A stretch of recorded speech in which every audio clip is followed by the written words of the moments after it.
اب آج کا میرا موضوع ہے شہادت علی رضی اللہ تعالیٰ عنہ۔ اصل میں حضرت علی رضی اللہ تعالیٰ عنہ کی شہادت بھی اسی الفتنۃ الکبریٰ کا تسلسل ہے۔ وہ جو عبداللہ ابن سبا کا پیدا کردہ عظیم ترین فتنہ تھا، اسی کا ایک نتیجہ حضرت علی کی شہادت بھی ہے، لیکن وہ بات ذرا تفصیل سے سمجھنی ہوگی۔ اور اس کے لیے میں ممنون احسان ہوں، حال ہی میں ایک کتاب چھپی ہے، ڈاکٹر سید رضوان علی ندوی، وہ محقق ہیں تاریخ کے، انہوں نے بڑی تاریخی تحقیق کے بعد جو باتیں بیان کی ہیں وہ میں آپ کے سامنے رکھ رہا ہوں۔ عرب میں جنوب مغرب کی کونے میں جہاں یہ یمن بھی آباد ہے، اس کے اوپر نجران ہے، اسی علاقے میں یمامہ کا علاقہ کہلاتا ہے۔ یہاں ایک قبیلہ آباد تھا، بنو تمیم۔ یہ جو لوگ تھے بڑے کرخت مزاج، جنگجو، اکھڑ، ضدی، اور جس بات کو ایک دفعہ مان لے اس پر اڑ جانے والے اور مر مٹنے والے۔ یہیں سے فتنہ پہلا اٹھا تھا، سب سے بڑا جو نئے جھوٹے نبی کھڑے ہوئے تھے ان میں سب سے بڑا تو مسیلمہ کذاب تھا، یہی تو علاقہ تھا۔ اور اس کے خلاف اس فتنے کی سرکوبی میں کتنے صحابہ، 1200 صحابہ ایک جنگ کے اندر شہید ہوئے، جن میں 500 جو ہیں وہ حفاظ تھے رضی اللہ تعالیٰ عنہ اجمعین۔ تو یہ لوگ جو یہ تھے بڑے زوردار تھے۔ اس قبیلے کے بارے میں حضرت عمر رضی اللہ تعالیٰ عنہ نے ایک بڑی عجیب حکمت عملی اختیار کی۔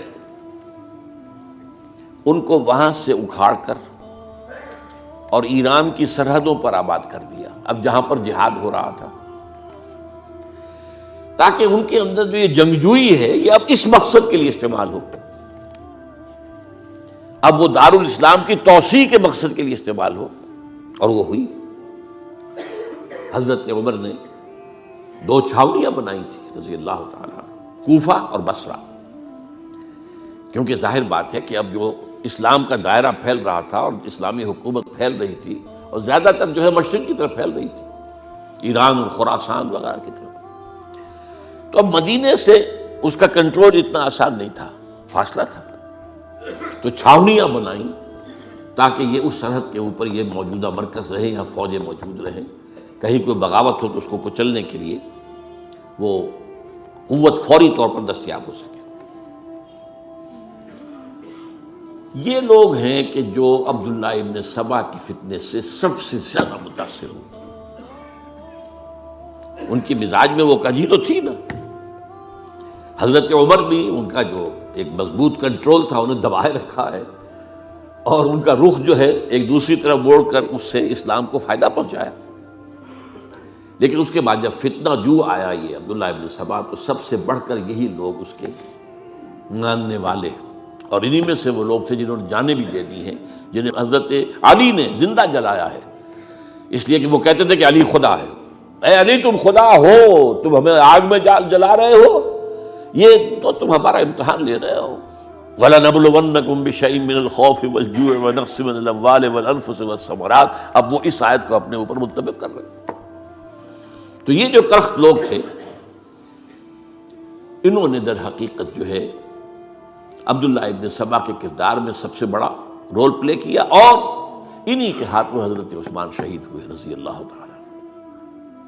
اور اس کے بعد انہوں نے حضرت علی رضی اللہ تعالیٰ عنہ کو اپنے گھیرے میں لے لیا، کیونکہ انہی کی کثیر تعداد موجود تھی مدینے میں جب حضرت عثمان شہید ہوئے۔ اس کے بعد اب ظاہر بات ہے کہ کوئی نہ کوئی تو خلیفہ ہونا چاہیے تھا۔ حضرت طلحہ سے کہا گیا، انہوں نے معذرت کر لی، حضرت زبیر سے کہا گیا، انہوں نے معذرت کر لی۔ اب ظاہر بات ہے کہ حضرت علی آخر امت کو چھوڑا تو نہیں جا سکتا تھا بغیر امام کے، انہوں نے قبول کر لی، اگرچہ حضرت حسن روکتے رہے کہ ابا جان یہ ان لوگوں کی بیعت جو ہے آپ قبول نہ کیجیے۔ حضرت حسن تو ان میں سے ہیں جو حضرت عثمان کے دروازے پر کھڑے تھے پہرے دار کی حیثیت سے، حسن اور حسین رضی اللہ تعالیٰ عنہ، انہیں تو معلوم تھا فتنہ جو کون لوگ ہیں۔ اس کے بعد حضرت علی رضی اللہ تعالیٰ عنہ نے اسی حکمت سے، جس حکمت کے تحت حضرت عمر نے یہ چھاونیاں آباد کی تھی، دارالخلافہ بھی مدینے سے کوفہ منتقل کر دیا، تاکہ پورے عالم اسلام کو کنٹرول کیا جا سکے اس مرکز کے ساتھ۔ اس کا نتیجہ یہ نکلا کہ اب گویا کہ حضرت علی کے گرد ان لوگوں کا گھیراؤ مکمل، کوفے میں یہی تو آباد تھے، کوفی یہی تو تھے، حضرت عمر نے انہیں لا کے یہاں آباد کیا تھا۔ جب حضرت علی نے کوفے کو اپنا دارالخلافہ قرار دیا تو گویا کہ ان کا پھر عمل دخل بہت بڑھ گیا۔ ایک طریقے سے یوں کہا جا سکتا ہے کہ انہوں نے اب حضرت علی رضی اللہ تعالیٰ عنہ کو اپنے محاصرے میں لے لیا۔ چنانچہ جنگ جمل کے موقع پر یہ ہوا ہے کہ صلح ہو گئی تھی، حضرت عائشہ رضی اللہ تعالیٰ عنہ کے جو نمائندے تھے اور ادھر سے حضرت علی، صلح ہو گئی تھی، طے ہو گیا تھا کہ ہاں قاتلین عثمان کو جو ہے ان کو سزا دی جائے گی، قصاص لیا جائے گا حضرت عثمان کی قتل کا۔ لیکن ان لوگوں نے 10,000 آدمی کھڑے ہو گئے کوفے کے اندر، ہم سب قاتل ہیں عثمان کے، لوگ قصاص ہم سے اگر لے سکتے ہو، جس کے نتیجے میں اور انہوں نے جنگ شروع کر دی۔ اور جب جنگ شروع ہو جائے تو پھر اس کے بعد تو کوئی نہیں دیکھ سکتا کیوں شروع ہوئی، کیسے شروع ہوئی، کس نے شروع کی۔ اب تو یا مارو یا مرو، دو ہی باتیں ہوتی ہیں۔ 10,000 مسلمان ایک رات میں شہید ہوئے جنگ جمل میں۔ اب اس کے بعد حضرت علی رضی اللہ تعالیٰ عنہ کی خلافت جو ہے حضرت امیر معاویہ نے ماننے سے انکار کر دیا۔ جب تک قاتلین عثمان کو سزا نہیں دیتے ہم بیعت نہیں کریں گے۔ یہ نہیں کہ دعویٰ کیا ہو کہ میں خلافت کا حقدار ہوں، یہ نہیں، لیکن یہ کہ آپ کو ان کو سزا دینی چاہیے۔ اب یہ تھا وہ مخمصہ جس میں حضرت علی رضی اللہ تعالیٰ عنہ وہ فرماتے تھے تو میرا ساتھ دو تو میں ان قاتلین عثمان سے سزا جو ہے ان کو سزا دے سکوں۔ ادھر انہیں پتا تھا کہ میں سرنڈر کرتا ہوں تو مجھے علی تک تو پہنچنے کوئی نہیں دے گا، راستے میں ختم کر دیں گے رضی اللہ تعالیٰ عنہ۔ تو یہ پیچ تھا ایک جو ایسا پڑا ہے۔ اب اس میں جب حضرت معاویہ اور حضرت علی کے مابین فیصلہ کن جنگ ہوئی، جنگ صفین جسے کہتے ہیں، جس میں 70,000 مسلمان ایک دوسرے کی تلواروں، تیروں، نیزوں سے قتل ہوئے۔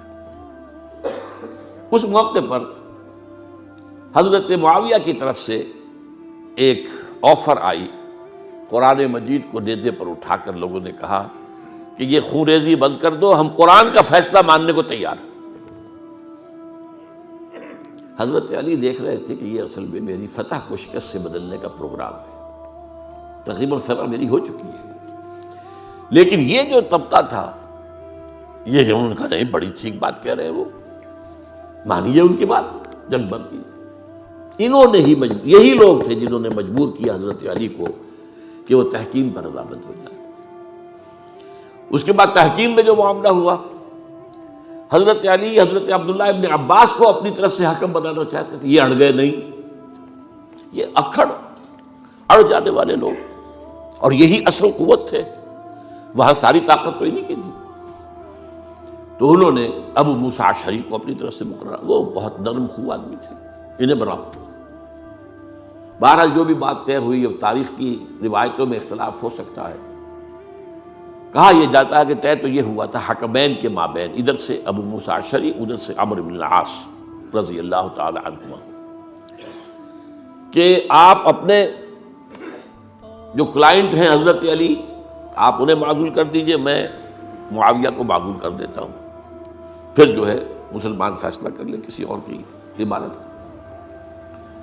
انہوں نے کھڑے ہو کے کہہ دیا میں علی کو معزول کرتا ہوں، اور عمرو بن العاص نے کہا کہ میں معاویہ کو قائم کرتا ہوں۔ اب یہ ہے روایت، واللہ عالم اس میں کتنا سچ ہے کتنا جھوٹ ہے، میں کوئی مورخ نہیں ہوں، میں کوئی تاریخ کا محقق نہیں ہوں۔ اس کے بعد جو ہے اب یہ لوگ انہوں نے کہا کہ مانیے تحکیم کو،